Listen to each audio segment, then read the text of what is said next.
Assalamualaikum warahmatullahi wabarakatuh. Dalam rangka melaksanakan kegiatan masa libur kerja, saya bersama teman sudah menjadi kebiasaan untuk melakukan penelitian yang menurutku penting dan mungkin tidak penting untuk orang lain. Seperti pada awal kata pendahulu ini, saya menyatakan bahwa diri saya bukanlah jebolan sekolah akademis yang memuat tentang perjalanan jenjang pendidikan sekolah perguruan tinggi, entah perguruan tinggi negeri maupun swasta.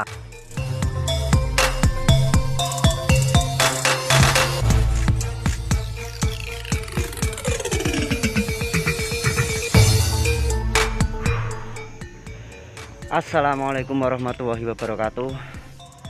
Alhamdulillah wa syukurillah ala nikmatillah la haula wala quwata illa billah ma ba'dah. Alhamdulillah, untuk kesempatan sore hari ini sebenarnya saya itu piket, cuma saya masih punya waktu sekitar 1 jam untuk mengeksplor kembali makam yang dulu pernah saya datangi atau pernah saya kunjungi selama dua periode. Kok 2 periode kok kita kapian selama 2 waktu, 2 kali beda waktu. Nah, dalam statement saya itu pada postingan pertama saya menyatakan bahwa komplek makam yang saya maksud, yang akan saya kunjungi ini, dulu adalah saya menganggapnya komponen batuan candi semua, mulai dari nisan maupun jirat makam. Nah, di tempat saya berdiri ini, jika kita menuju ke sana, ke atas sana, dimana matahari mau terbenam itu, tepatnya di lurus hasta yang menunjuk ke arah atas itu, merupakan sebuah komplek makam yang dituakan. Namanya komplek makam Seguo. Kalau yang di bawah sana itu lurus itu komplek makam Segundil. Nah, dari pernyataan saya yang terlanjur sudah saya upload di YouTube maupun saya tulis di blogger, itu saya akan ulang kembali karena sebuah pengetahuan itu tanpa perjalanan sama juga kita itu hanya teori. Nah, makanya untuk kesempatan hari ini saya masih mempunyai 1 jam untuk berangkat piket. Saya akan naik ke Bukit Seguo, di mana tempat tersebut terdapat makam-makam sepuhnya. Nah, makam sepuh pada era siapa atau pada kerajaan apa, langgamnya apa, saksikan pura-pura penelusuran lah. Sebenarnya iki kalau saya mencermati bukan penelusuran, istilahnya koyok wong tes akhir atau tes nek coro zaman biyen tes tahu itu gagal terus diadakan remedi kembali. Nah, seperti itu kiranya. Duh, jalannya kok sudah ketutup. Dia nih lewat di kayak lewat di sela-sela batuan ini. Bismillah.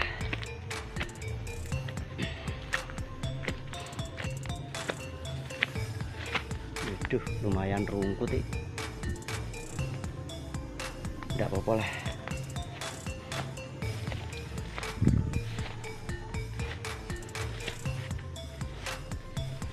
Mana?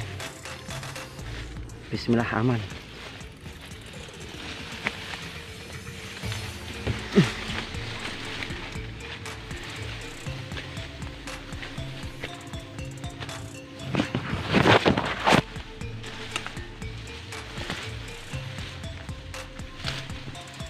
Tuh.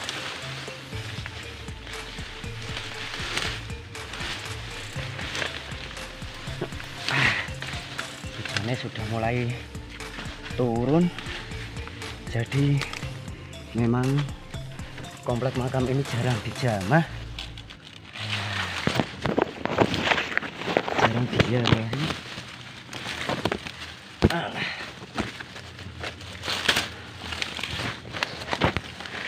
seperti inilah. Walah. Nah kok ini dalan nih. Sebenarnya makamnya di atas itu. Terabas weh.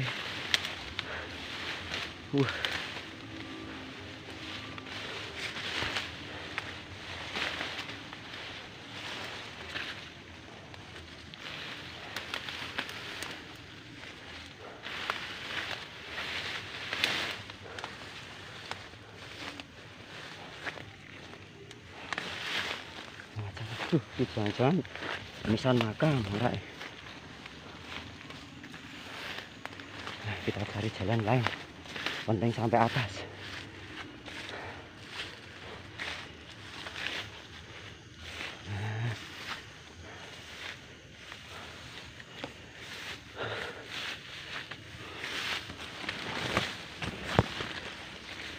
Assalamualaikum. Nah, di sini nih sebenarnya makam-makam sesepuhnya. Cuma kalau yang masih ada duriahnya, setiap lebaran mungkin hari-hari tertentu atau bulan-bulan tertentu pasti beliaunya itu sowan dan datang ke sini untuk berziarah atau bertawasul ke makam-makam beliau, makam-makam sesepuh utawa makam-makam leluhur pada zaman itu. Kalau ini nisan-nisan sepuh, tapi tidak sama dengan nisan sepuh yang lainnya. Kenapa demikian?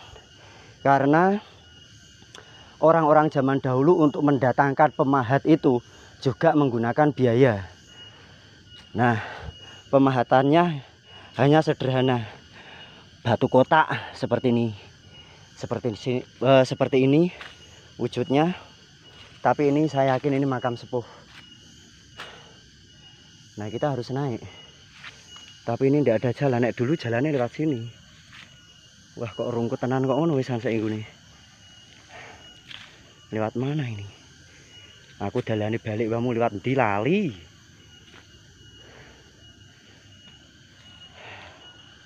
Nek niate baik ya mesti dituntun lah. Assalamualaikum, Mbah. Terabas ini saja. Nah, di sini yang saya lewati ini sebenarnya juga makam-makam kasepuhan semua. Nah, seperti ini. Nanti kita kirim Fatihah waktu di atas. Nah, ini makam-makam sepuh semua ini. Ini kalau yang tidak tahu dan ahli blusuker tentang batu apa ya istilahnya, kayak batu candi, ini mengiranya tetap lingga ini, padahal ini nisan. Kenapa saya mempelajari batuan candi lalu merujuknya ke berkelanjutan ke nisan-nisan, langgam-langgam nisan. Lah ini termasuk, oh alah lagi jalan itu blusuk tekan dindi tolek lek. Nah, kita ke atas dulu. Nah, kalau yang seperti ini sebenarnya dari beliau-beliau yang masih punya duriah, masih diperhatikan. Nah, kalau seperti itu makam-makam sepuh itu. Nah, dulu yang jadi pokok inti bahasan malah makam yang ini, yang saya mengira itu batuan candi. Batuan candi nanti tetap kita kirim surat Fatihah, tapi kita selesaikan dulu. Nah, ini dulu ini saya mengiranya batuan candi. Ya Gusti, kok ngene kabeh to, Mbah? Arep tak resiki kok aku dhewean. Nah, ini nisan-nisan sepuh ini sebenarnya. Ini nisan-nisan sepuh. Nah, langgamnya cuma seperti itu. Sederhana. Tidak sama dengan yang di bawah sawah mana itu, di tengah-tengah sawah Silowah itu ada langgame, pahatane bagus. Kalau ini justru pahatane sederhana, tapi kalau menurut saya pribadi wujud dari kearifan lokal yang menunjukkan bahwa di sini itu ada komplek makam kasepuhan. Ini menunjukkan langgam ini langgam Pakubuwono tapi Pantura 1800-an. Ini makam sepuh. Nah, kenapa bisa diberi nama makam Siguo? Karena di depan sana itu ada guanya. Dulu saya pernah ke sana, tapi tidak sempat masuk. Antara yang lokasi ini atau yang agak miring situ. Oh, yang itu, yang ada batu besar. Ini dugaan sementara Pakubuwono ya. Nanti kita lihat yang di atas. Tapi langgame Pantura. Kalau dulu saya menyebutnya makam ini makam batuan candi. Jiratnya menggunakan batuan candi semua. Kalau dulu, karena memang kotak-kotak dan sejajar rajin. Tapi ini nak tidak percaya. Nih, padahal di sini itu tidak ada bangunan candi. Saya baru paham setelah saya mempelajari karakter atau jenis-jenis pahatan langgam nisan. Bismillahirrahmanirrahim. Ila hadrati ruhi fi hadal qabri summa ila hadrati ruhi sahibul wilayah al-fatihah. A'udzubillahi minasyaitonirrajim. Bismillahirrahmanirrahim. Alhamdulillahirabbil alamin arrahmanirrahim maliki yaumiddin. Iyyaka na'budu wa iyyaka nasta'in ihdinas siratal mustaqim siratal ladzina an'amta 'alaihim ghairil maghdubi 'alaihim waladdallin. Amin.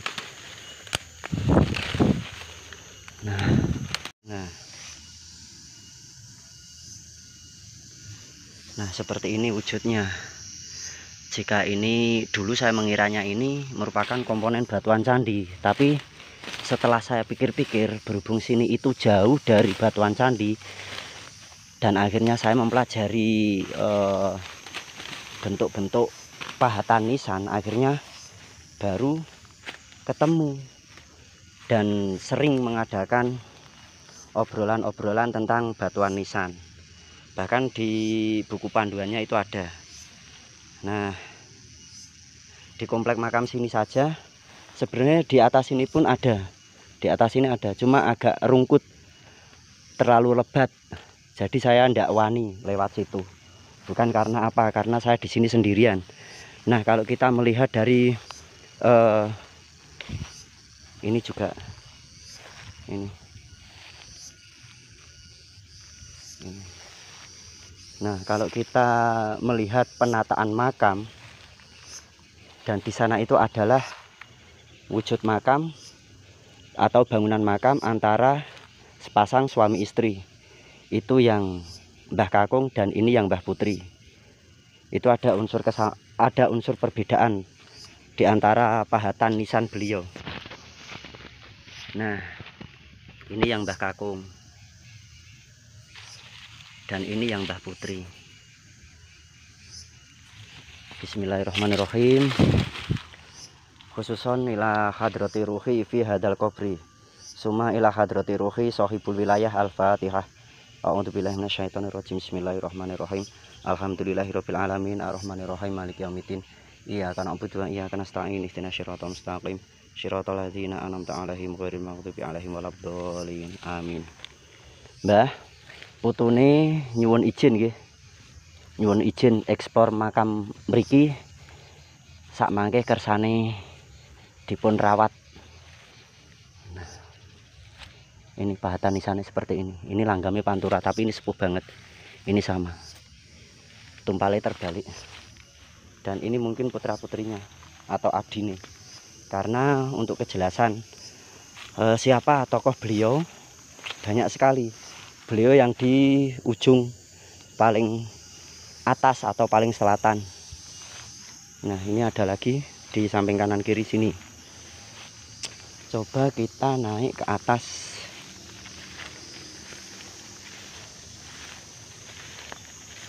Kita naik ke atas.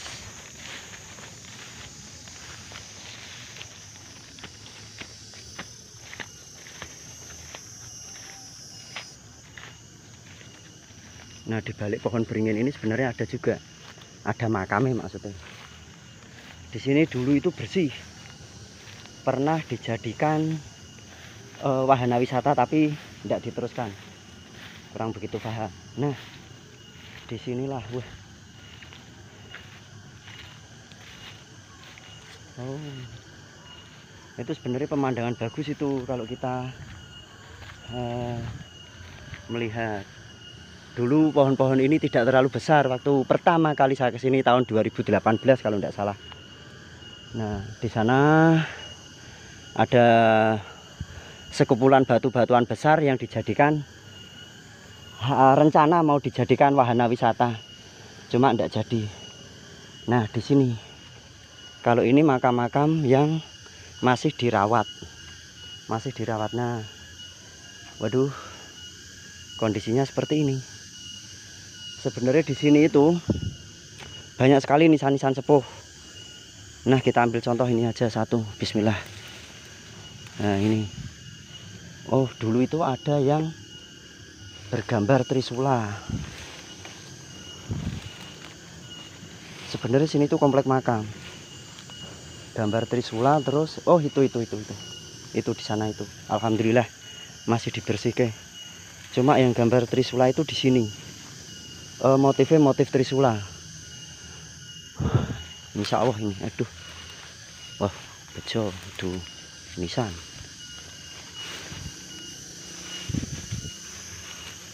Lah ini, aduh, tapi udah terkubur. Assalamualaikum, Mbah.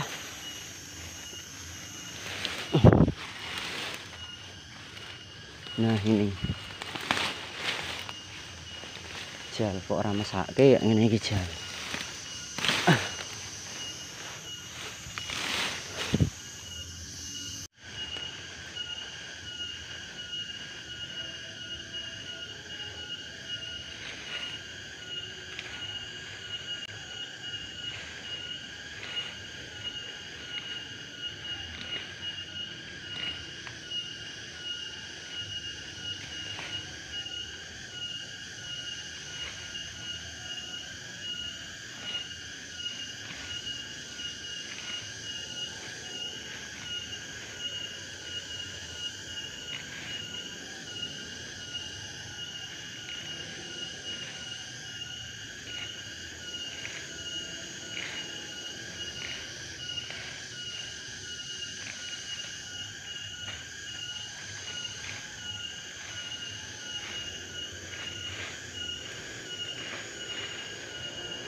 Saya itu anak milenial, tapi saya tidak malu untuk melakukan hal seperti ini.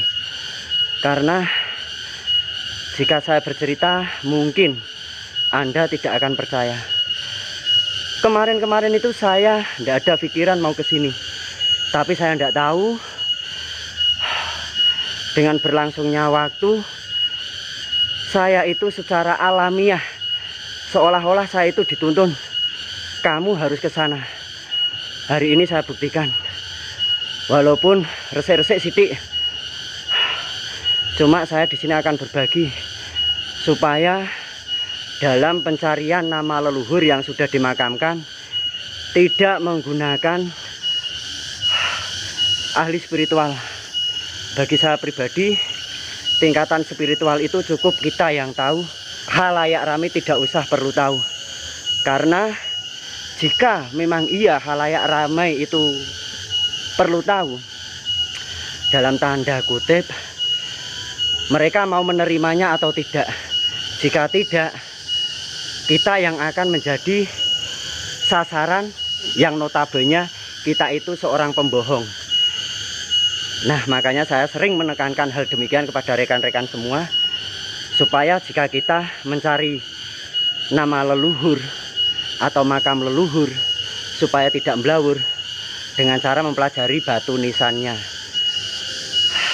Tidak semua makam diakukan keturunan habaib semua atau keturunan syekh semua, karena orang Jawa yang memiliki tingkatan spiritual atau yang memiliki tingkatan ilmu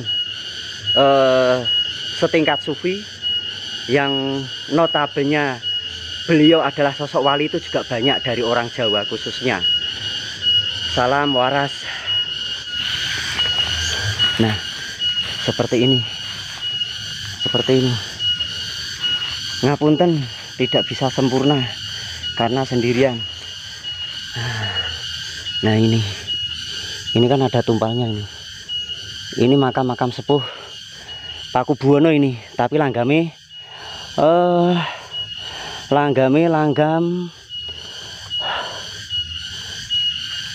Panturanan. Ini banyak sekali. Ini terus ini ya. Nah, ini tadi yang saya bicarakan, tumpal yang hampir mirip dengan trisula. Ini bukan batu candi, melainkan, nah, komponen-komponen seperti ini jirat. Kalau dulu saya menduganya ini adalah lantai untuk petirtaan, tetapi semakin berkembangnya ilmu yang saya cari, itu sudah menunjukkan bahwa di tempat yang tinggi seperti ini, di mana ada petirtaan, Mbah ngapunten dereng saged sedanten kesapu nggih.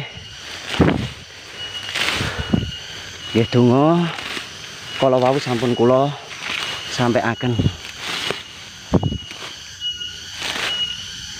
Ini Mbah Kakung ini. Ini Mbah Kakung ini. Nah. Ini Mbah Kakung. Terus ternyata yang masih bersih ini, dan ini yang disepuhkan. Nah, komponen-komponen batuan seperti ini dulu saya menduganya itu lantai untuk sebuah sendang kuno atau petirtaan. Tapi ternyata setelah semakin ke sini, setelah mempelajari beberapa karakter nisan dan inti-inti dari pahatan nisan atau langgam nisan, saya tahu dan saya bisa membedakan, oh ternyata ini adalah jirat makam, bukan lantai atau bukan dari komponen batuan candi. Nun fotonya panjenengan nih, Mbah. Memang sederhana, tapi memang beliau yang disepuhkan. Jika kita tarik dari nisan satu ke nisan yang satunya lagi, jaraknya ada sekitar 1,5 meter. Tapi kalau kita tarik dari keseluruhan jirat makam ini, kalau ini 120 meter kurang lebih. Kalau ini ke sana ada kalau 2,5 meteran panjangnya. Nah, di sini makam ini sebenarnya cara penataannya sudah sempurna. Urut dari yang dituakan ke beliau-beliau yang hidup di eranya, tapi tingkatan ilmu atau tingkatan tasawufnya lebih lebih singkatnya lebih rendah gitu aja.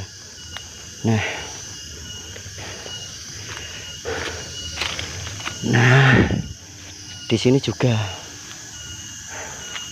kalau mungkin di sini, kalau nisan-nisan yang baru ini mungkin masih ada leluhurnya.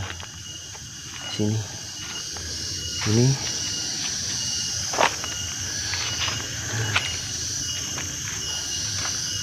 Nah, ini batuan ini sama, ini bukan batu candi.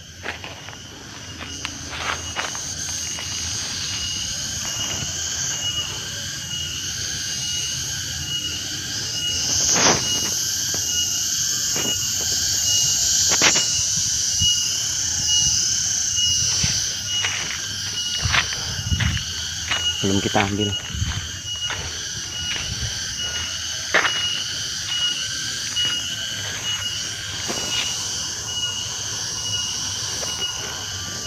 Ini merupakan makam kalau menurut saya yang paling sepuh yang ini. Kenapa makam beliau itu besar, ukurannya jiratnya panjang, terus jarak antara nisan satu ke nisan yang satunya itu agak panjang. Karena beliau memiliki semuanya. Dalam artian memiliki semuanya itu beliau punya ilmu tasawuf, ilmu ilmu tentang tata negara, walaupun mungkin beliau dulu itu seorang demang atau seorang lurah, saya juga tidak paham. Yang penting beliau menguasai ilmu tata negara, ahli tasawuf, juga beliau punya ilmu agama. Nah, ini saya tidak tahu ini pohon apa ini. Kayak pohon kamboja tapi sudah dikerek apa ini, tumbuhan liar. Nah, ini saja yang kita eksplor untuk makam yang Sigundil lain waktu, karena saya tidak nyandak waktunya jika harus mengulas sampai ke makam Sigundil. Ini kayaknya sudah menunjukkan saatnya jam masuk piket atau masuk kerja. Mbah matur sembah nuwun, sowan putune sampun di estokke, sampun dipangestuni. Mugi-mugi nopo sing kula lampahi kathah manfaate kagem panjenengan, kagem umat sanesipun. Akhirul kalam, wabillahi taufik wal hidayah. Assalamualaikum warahmatullahi wabarakatuh. Kita ikuti mana ini, tetap Pagersari kayak ini. Kita sekarang berjalan turun karena di sini adalah tempatnya bukan di puncak bukit, karena kalau ke puncak bukit kita masih ke sana lagi. Ini separuhnya bukit. Lokasi makam ini berada di separuhnya bukit. Bukit Sigua ya sini ini. Nah, kita turun lewat jalan ini.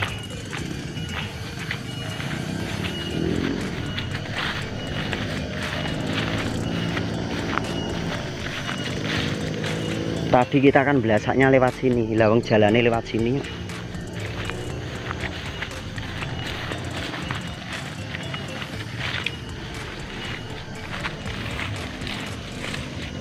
Wah.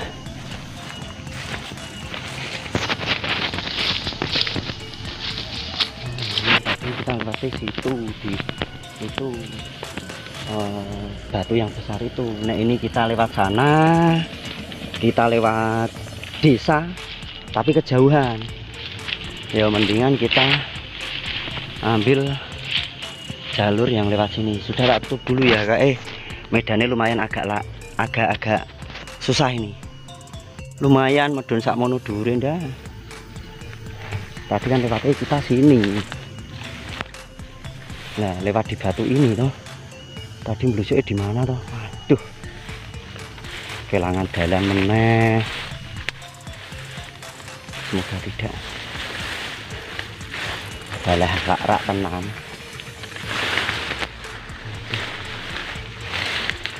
Walah, ini jalan yang pertama tadi kita lewati toh. Tadi kan kita membusuknya ke sana itu, dan tidak benar. Untungnya kok saya tahu arah jalan pulang.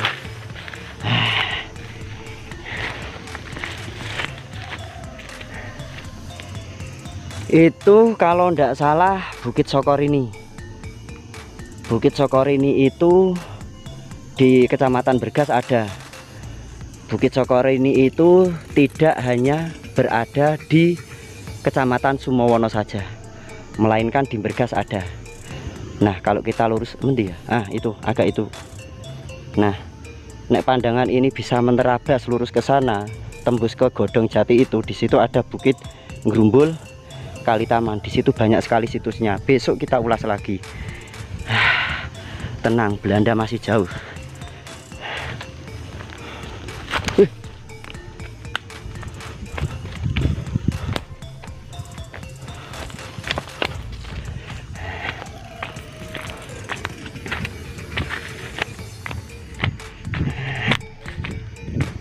Sandal kayak tuku wengi wis pedhot.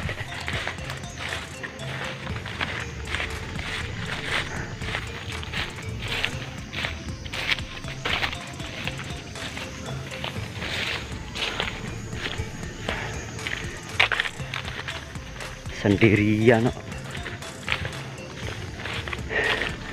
Sebenarnya tadi waktu saya di atas itu sebenarnya agak takut. Bukan takut karena apa-apa. Yang saya takuti itu takutnya semisal kalau ada ular besar yang menghuni tempat tersebut. Kalau misal barang-barang babakan telur lembut, saya percaya bakalan tetap ada, dimanapun tetap ada. Dan saya pun tidak nantang beliau itu, enggak. Cuma itu ketakutan yang kesekian kalinya. Yang lebih takut pertama tadi adalah ular, kadal, dan binatang-binatang melata lainnya. Nah,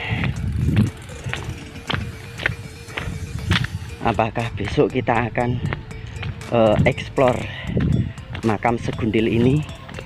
Lihat saja perkembangannya nanti. Nah, di sini juga makam Segundil ya ini. Udah sekian ya. Saya tutup, akhirul kalam, wabillahi taufiq wal hidayah. Assalamualaikum warahmatullahi wabarakatuh.